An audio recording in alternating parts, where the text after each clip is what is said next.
I will tell you a story.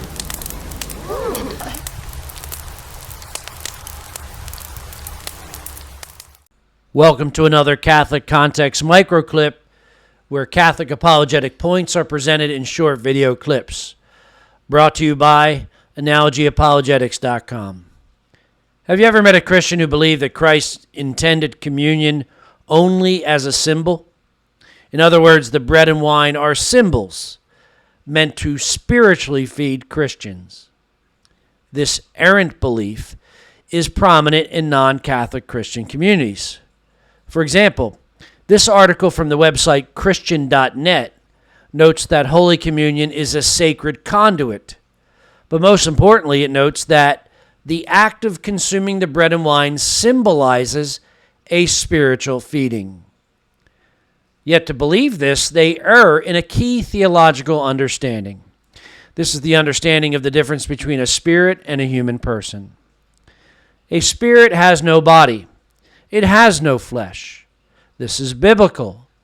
Christ says in Luke chapter 24, verse 39, that a spirit has not flesh and bones as you see that I have.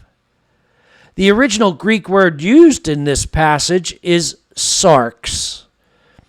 The definition of this word literally implies physical flesh and meat as food.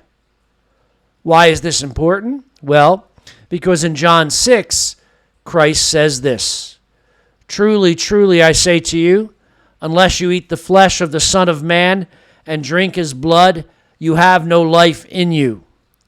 The word used in the original scriptures in John 6 is, you guessed it, sarx, the same word used in Luke 24.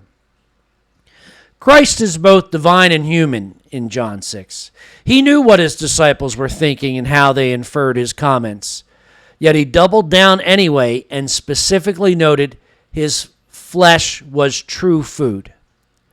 A question to all who believe that communion is just symbolic.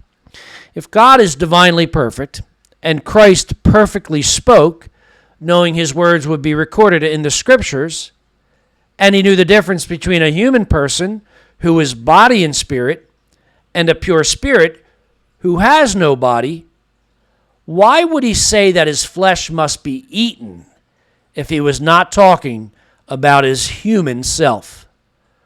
Something to think about. This message is sent in charity and fraternity. Sacred Heart of Jesus, have mercy on us. The Analogy Apologetic here.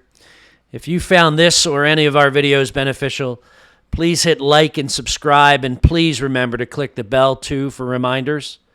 Also, you can support the Analogy Apologetic mission at our Patreon page, Analogy Apologetics, where the link can be found in the description below. Thank you for listening.